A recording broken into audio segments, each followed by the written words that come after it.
at the center of the world's largest continent, where the ancient and the futuristic exist in the same breath, lies a civilization that has never truly stopped. China. A nation of 1.4 billion souls, stretching across 9.6 million square kilometers, making it the fourth largest country on Earth.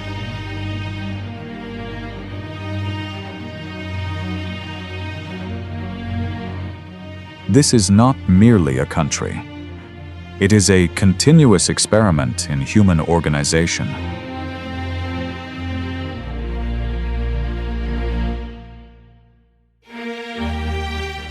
A place where the world's oldest uninterrupted civilization shares streets with the world's most advanced infrastructure.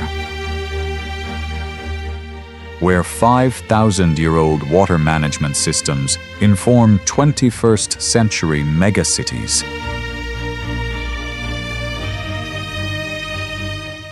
For centuries, the West called it the Far East. But from China's perspective, everything else was far. It was the Middle Kingdom, the center around which the world turned. And in many ways, it still is.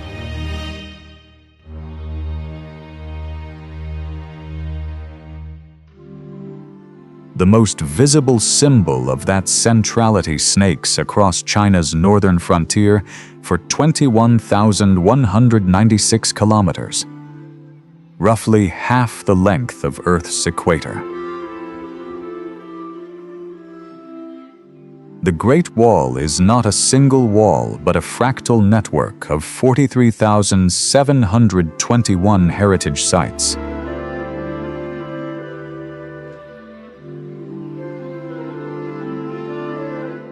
Including 10,051 sections of wall, 29,510 towers, and 2,211 passes.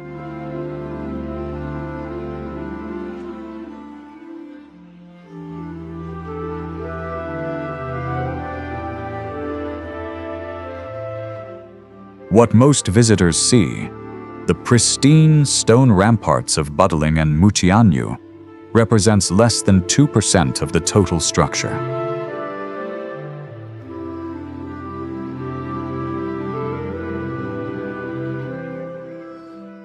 The Ming Dynasty Wall, built between 1368 and 1644, stretches 8,851 kilometers.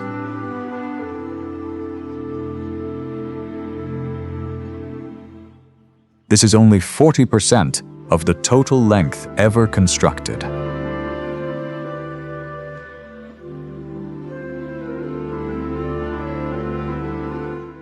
The wall's true scale was only revealed in 2012, when China completed a 6-year survey using GPS and electronic distance measurement, involving over 1,200 specialists who trekked more than 100,000 kilometers to map what remained.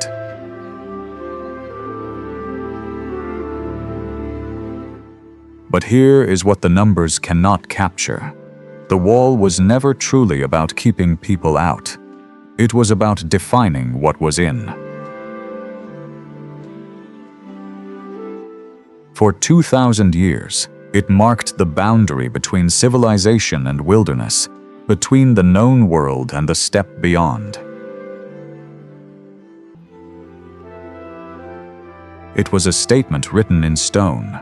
We are here, we endure, we define the terms. Today, nearly 1/3 of the wall has vanished entirely, swallowed by sand, time, and neglect. What remains intact is just 9.4% of the total. The wall is dissolving back into the landscape from which it was carved, a reminder that even China's most monumental achievements are temporary against geological time.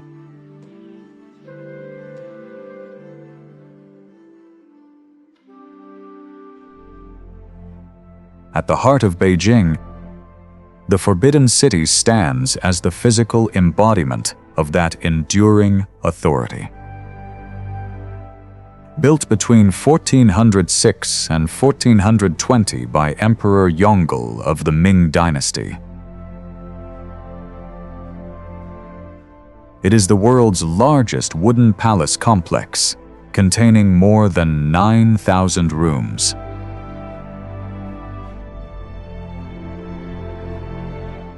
For nearly 500 years, 24 emperors ruled from behind its vermilion walls. Their power absolute, their movements choreographed by ritual.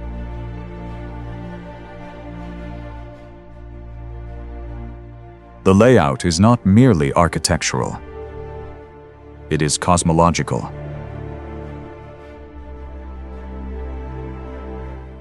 Every gate, every courtyard, every golden roof tile aligns with principles derived from ancient Chinese astronomy and geomancy.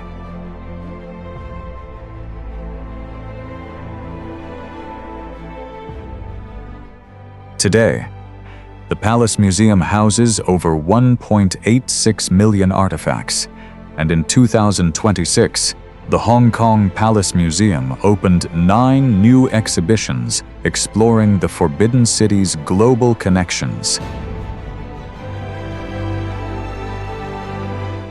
From Buddhist art along the Silk Roads to the Qing Court's seasonal rituals.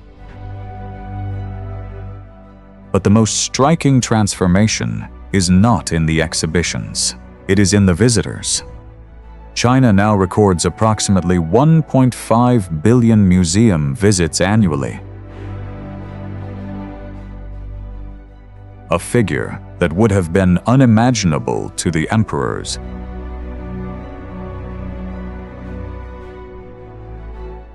Who once forbade commoners from even approaching these walls.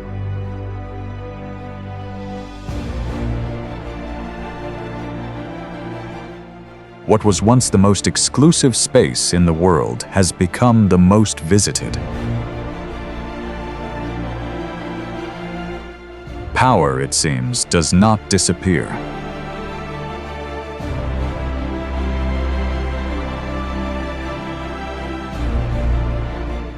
It simply changes hands.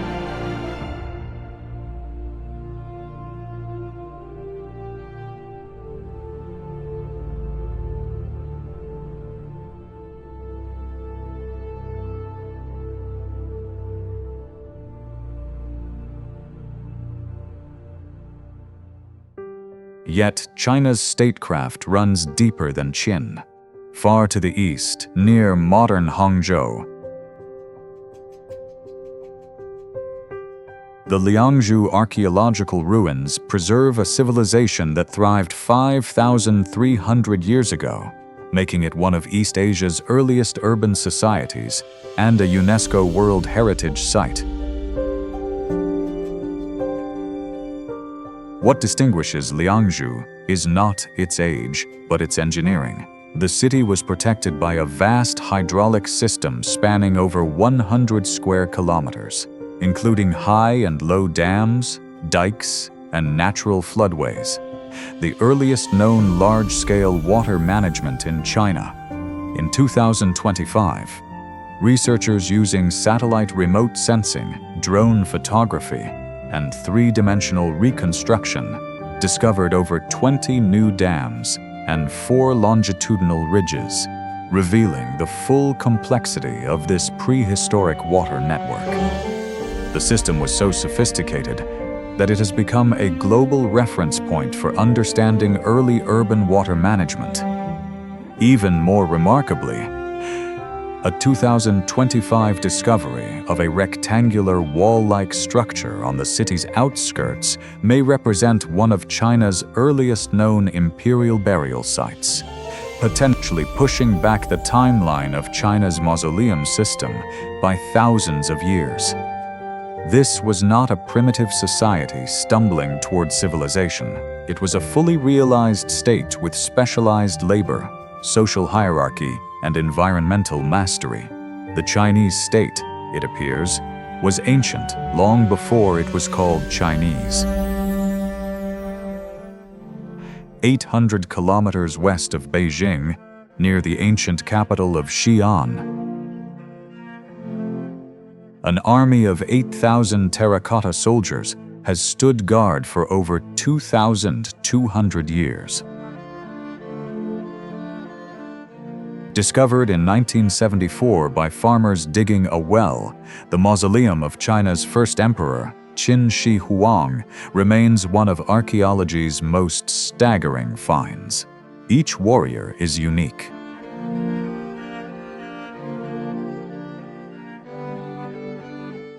Facial features, hairstyles, armor, and rank differ from figure to figure, suggesting they were modeled after actual soldiers in Qin's army.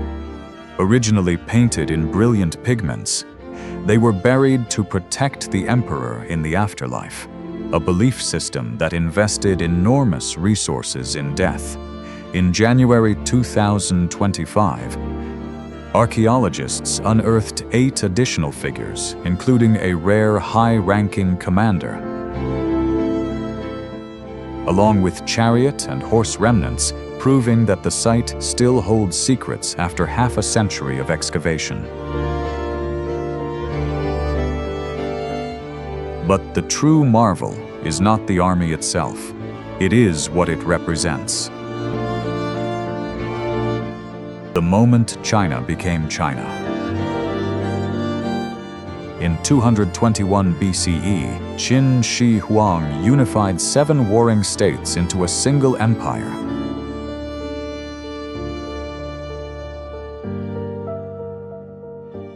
Standardizing currency, weights, measures, and writing.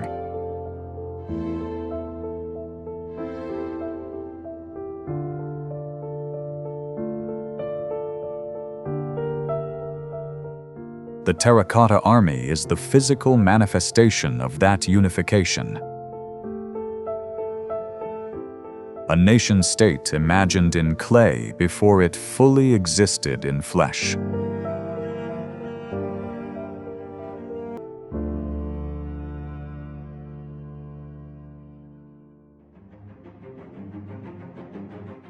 Rising from China's southwestern frontier, the Tibetan Plateau dominates the geography of Asia.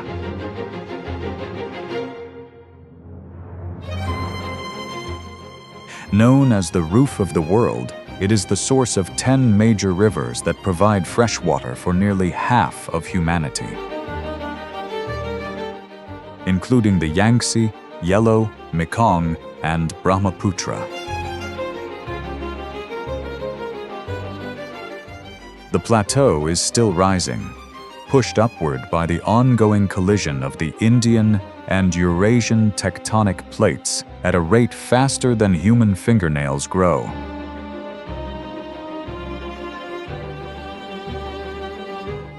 This geological violence created the Himalayas, including Mount Everest on China's border with Nepal. The highest point on Earth, at 8,849 meters.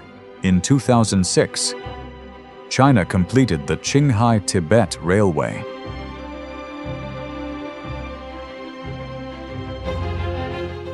The world's highest railroad,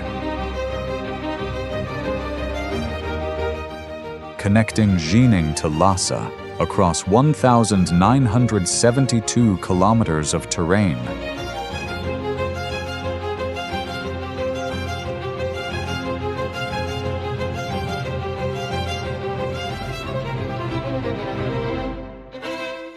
Where oxygen levels drop to half of sea level. The train climbs from 2,275 meters at Xining to 5,072 meters at the Tangala Pass, the highest railway point in the world. To survive these altitudes, the train carriages are equipped with a diffused oxygen supply system and individual oxygen ports at every seat, Passengers can travel from Beijing to Lhasa in 40 hours, crossing landscapes that were once measured in months of caravan travel. The railway is not merely transportation.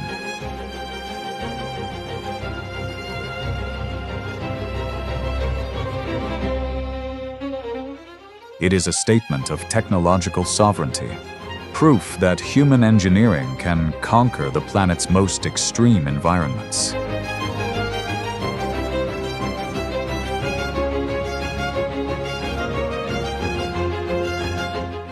But it is also controversial, a symbol of Beijing's control over a region whose cultural identity remains distinct from the Han Chinese heartland.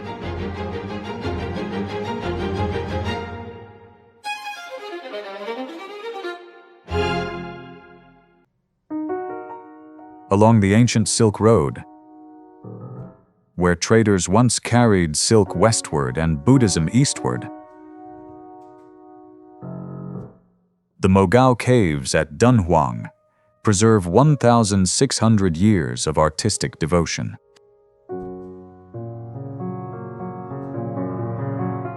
Carved into cliff faces beginning in the 4th century CE, the caves contain some of the world's finest Buddhist murals and sculptures, but time is the enemy.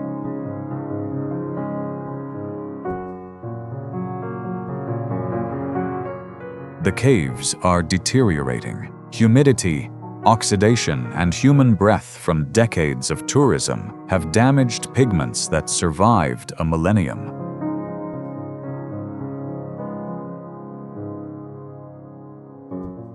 The response is as revolutionary as the art itself.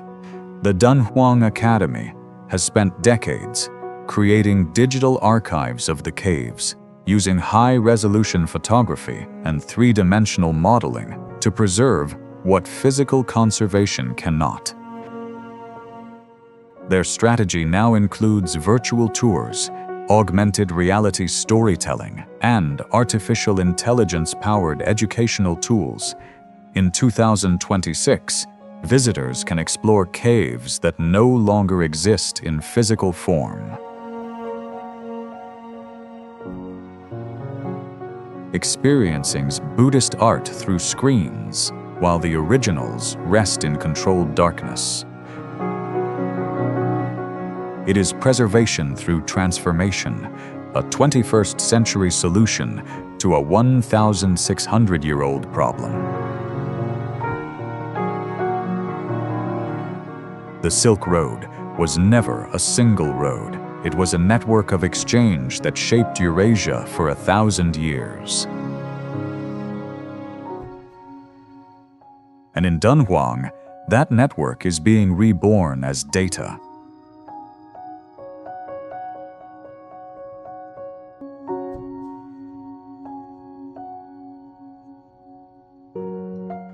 On the Yangtze River, the longest river in Asia and third longest in the world,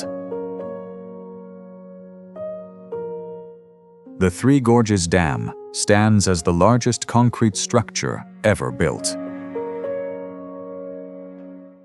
At 2,335 meters long and 185 meters high, it incorporates 28 million cubic meters of concrete and 463,000 metric tons of steel.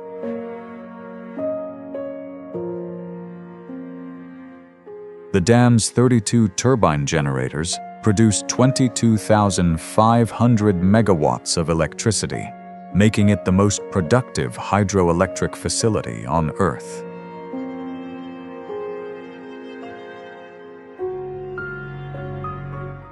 In 2020, it generated 111.88 terawatt-hours, a world record for annual power production by a single facility.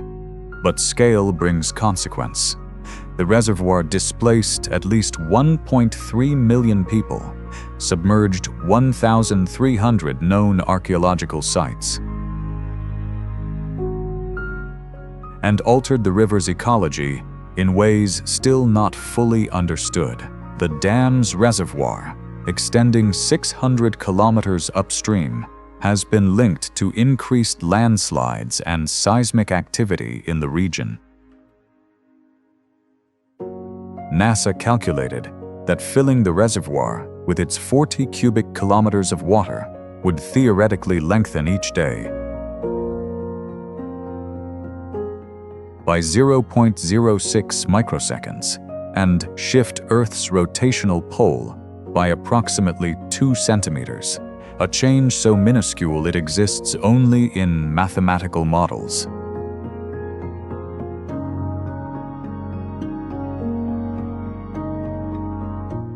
Yet it captures the dam's staggering scale. The Three Gorges is not merely an engineering project. It is a wager on the future, a bet that the benefits of flood control,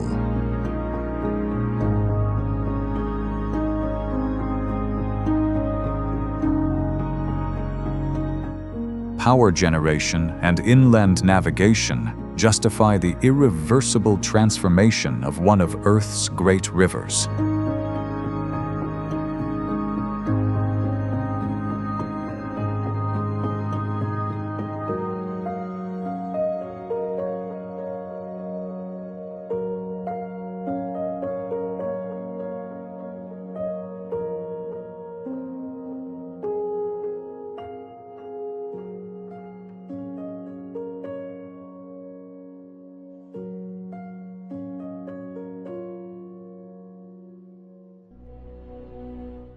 If the Three Gorge Dams represents China's mastery of water, its high-speed rail network demonstrates its conquest of distance.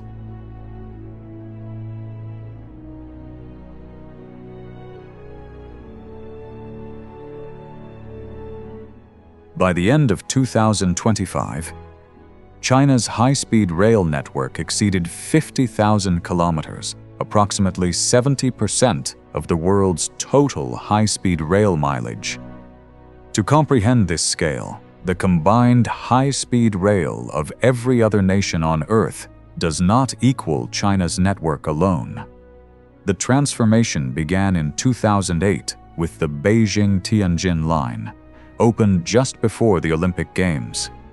In less than 20 years, China built what took Japan and Germany decades to develop.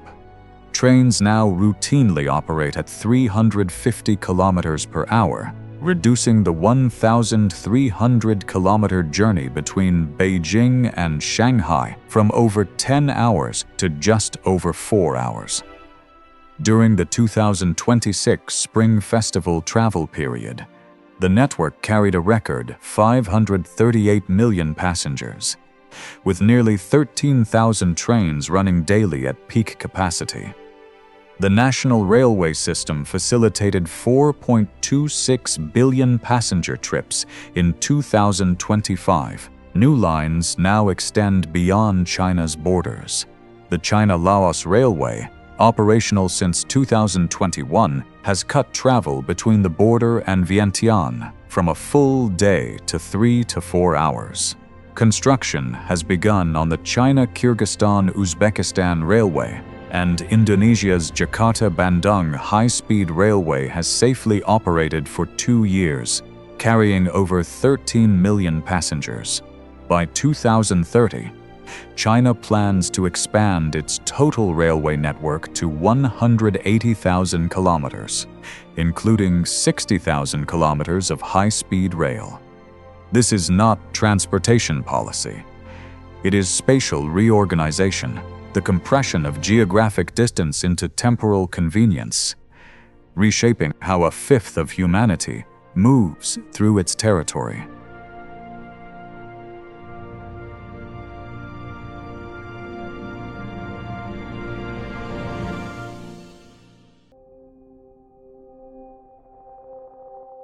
Back on Earth, China's landscapes seem borrowed from dreams.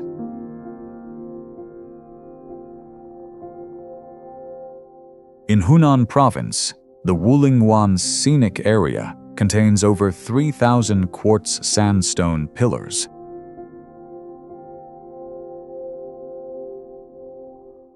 some rising more than 1,000 meters from the forest floor.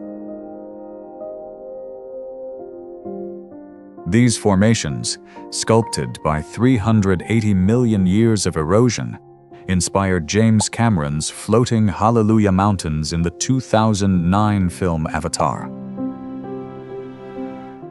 The Bailong Elevator, built into a cliff face, rises 326 meters in glass capsules, offering views that dissolve the boundary between reality and CGI. The pillars are not merely scenic. They are geological time machines, preserving records of ancient river systems that once covered the region. The Avatar Hallelujah Mountain, originally called the South Sky Pillar, stands over 1,000 meters tall, its lower section narrower than its upper mass, a formation so unusual it seems to defy gravity.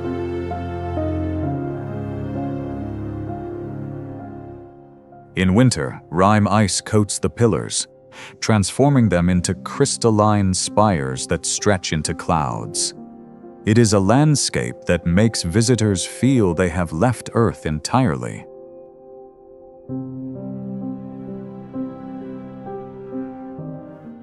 A reminder that China's natural wonders can be as surreal as its technological achievements.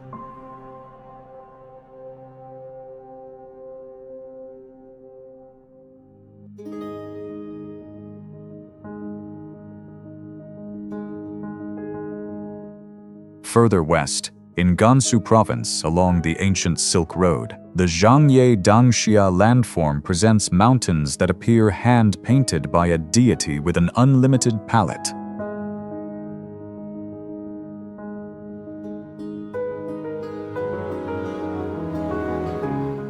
Layers of red, orange, yellow, green, and white sedimentary rock create slopes that seem to glow from within. The colors are pure chemistry. Iron oxide produces the reds and oranges. Sulfur and copper create yellows and greens.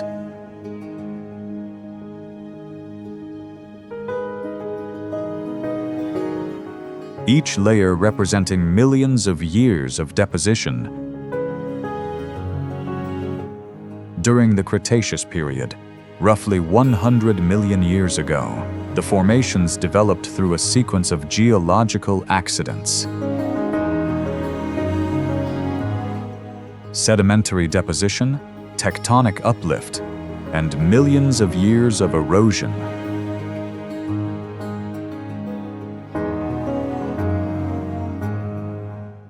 Exposing the stratified layers, the result is a landscape that appears artificial, too vivid to be natural. Yet entirely the product of time and chemistry, best viewed at sunrise or sunset. When low-angle light ignites the mineral pigments, the Rainbow Mountains have become one of China's most photographed landscapes, a geological masterpiece that draws visitors away from the coasts into the country's arid interior.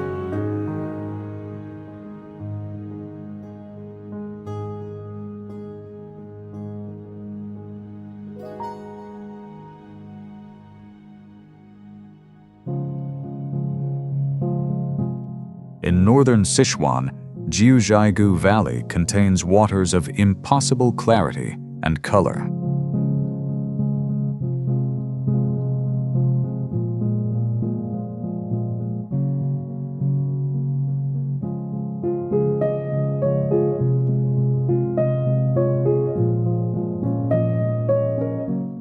The five-color pool, barely 100 meters long and 60 meters wide, displays simultaneous hues of sky blue, olive green, and orange red, created by varying mineral concentrations.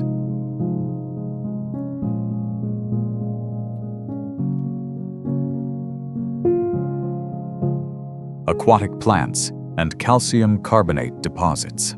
The water is so transparent that submerged tree trunks preserved by the mineral-rich environment, are visible at depths that would obscure them elsewhere.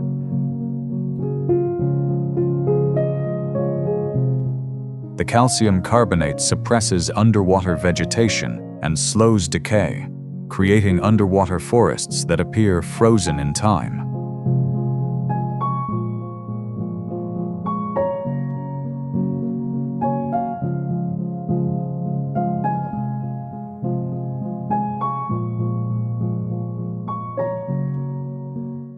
The Nuoralang waterfall, over 300 meters wide, is one of China's largest, while Mirror Lake lives up to its name on windless days.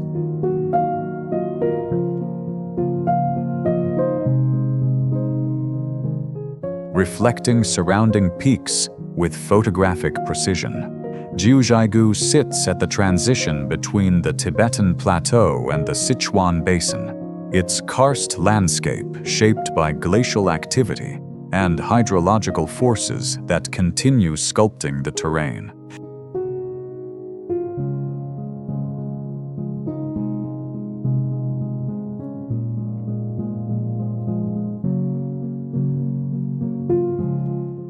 In 2017, a magnitude 7.0 earthquake damaged the valley, closing it for years.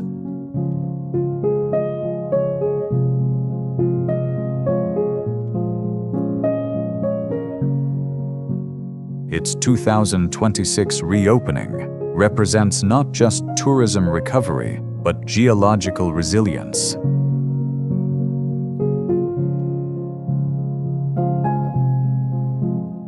A landscape that endures despite human presence and natural disaster.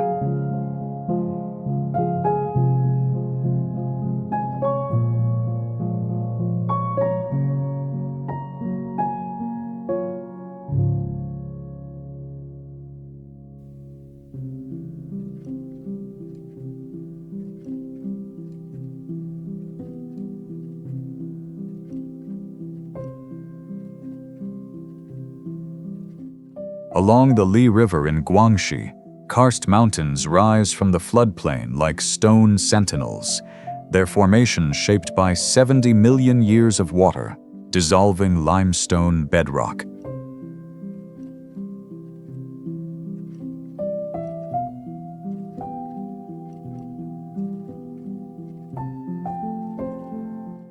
This is Tower Karst, or Fenglin, the end stage of karst evolution, where erosion has reduced a once continuous plateau into isolated peaks.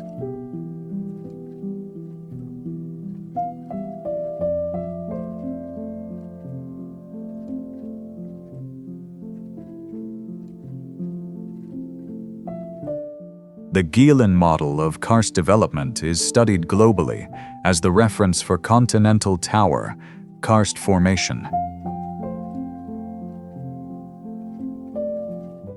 The peaks, some exceeding 300 meters, are riddled with caves and underground rivers created as acidic water widened fractures in the limestone over geological time.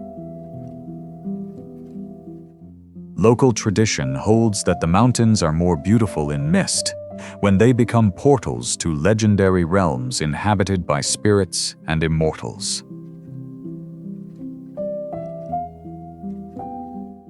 This is not mere superstition. It is a cultural adaptation to a landscape that resists clear sight, that reveals itself gradually, that rewards patience with revelation.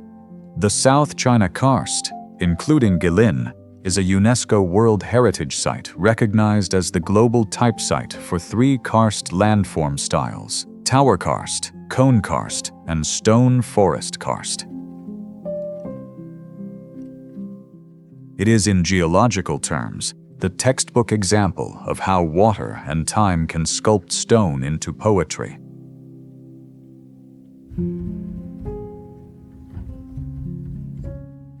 In China's far south, Yunnan province contains 4.1% of the country's land area, but harbors over 50% of China's plant species. 70% of its animal and fungal species, and more than 80% of its vegetation types. The Xishuangbanna Biosphere Reserve, bordering Laos and Myanmar, preserves China's largest tropical forest, with 2,772 species of vascular plants, 102 mammal species, and 400 bird species. It holds China's largest population of Asian elephants, with more than 90% of the country's wild elephants concentrated in this region. The tropical forests extend to latitudes of 21 to 22 degrees north, farther from the equator than any other tropical rainforest on Earth, sustained by fog deposition that provides over 1/3 of total water input during the dry season. These are the northernmost tropical rainforests in Asia, a biological anomaly created by monsoon patterns and topography. In the Tongbiguan Nature Reserve, researchers have confirmed breeding populations of the great hornbill, wreathed hornbill, and great slaty woodpecker, species found nowhere else in China. New to science species discovered here include the Yingzhong treehole frog and the purplish-brown leaf litter toad. Yet this biodiversity faces pressure from agriculture, development, and climate change. Poyang Lake, China's largest freshwater lake, shrank by 90% from its high water level in late 2025, entering extremely low water conditions that threaten hundreds of thousands of migratory birds, including Siberian cranes and finless porpoises. The dry season is starting earlier, lasting longer, and reaching lower levels. In 2022, the lake dropped to a record low of 4.6 meters. In 2023, the dry season began on July 20th, the earliest date on record. China's wildlife conservation shows progress amid these pressures. By early 2026, China effectively conserved more than 80% of its nationally protected wild terrestrial species. With growing populations of giant pandas, snow leopards, and Siberian tigers, the wild population of Abies beshanzuzensis, one of the world's rarest trees, has exceeded 4,000 individuals, while Manglitiastrum sinicum has grown to 15,000 individuals. But conservation is not preservation. It is management of decline, a holding action against forces that may be beyond national control.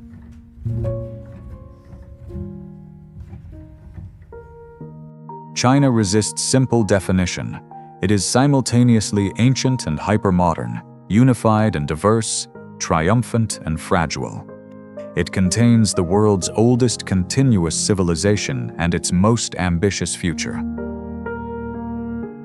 The country now holds 60 UNESCO World Heritage Sites, tied with Italy for the most of any nation, including 41 cultural and 15 natural sites. Its museums attract 1.5 billion visits annually.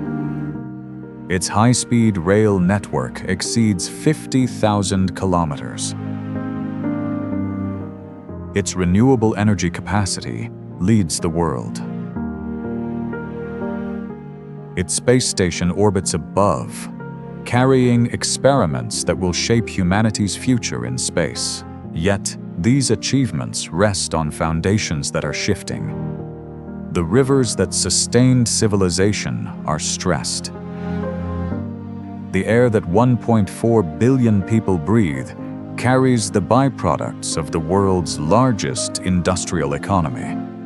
The cultural traditions that define Chinese identity face homogenization in an age of global media. What makes China extraordinary is not any single achievement, but the velocity of change, the compression of millennia into decades. A farmer in Yunnan can trace ancestry to the Neolithic, while his grandchildren design artificial intelligence in Shenzhen. A monk in Tibet can maintain traditions unchanged for centuries while a high-speed train passes his monastery at 350 kilometers per hour. This is China's defining characteristic, the simultaneous existence of all times. Past, present, and future do not follow one another here. They coexist, layered like the sedimentary rocks of Zhangjiajie, each era visible, each era active. The Middle Kingdom was never a fixed point. It was a moving center, adapting, absorbing, transforming. And it is still moving, still defining what it means to be at the center of a world that has never been more connected or more uncertain. Our journey through China ends here. But China's journey continues, as it has for 5,000 years. Toward a future it is simultaneously creating and discovering. Thanks for watching. See you soon.